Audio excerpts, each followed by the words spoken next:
In this video, we will guide you through the steps we take when we fill out a personal injury protection application. We recognize that some injured people may complete this form before seeking legal counsel, but if they choose to hire us, we will complete the application for them. Here's our process.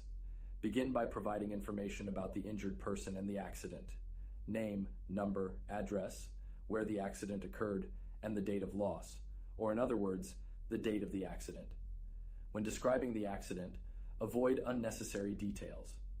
For example, I was rear-ended on the highway. Similarly, when describing the injury, keep the information very general. Let the police report and medical records tell the story. When it asks about filing a written refusal to consent to limitations of your tort rights and liabilities, the answer is almost certainly no. This is just asking if you've signed forms waiving your PIP to get a lower premium, which is very rare. Proceed to the next page and accurately fill out information about any lost wages due to the accident.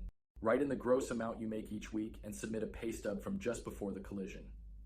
PIP is capped at $200 a week by Kentucky state law, so you only need to be more precise if you make less than $200 a week net.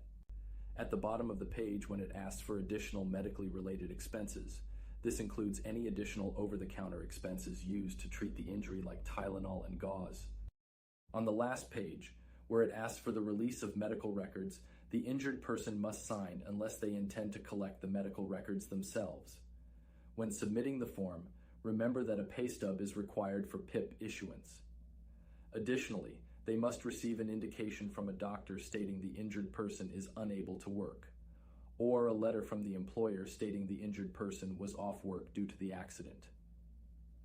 If opting for the employer's letter, it's helpful if it includes the injured person's weekly work hours and income. If you need assistance with your case or filling out your PIP application, call our office for a free consultation.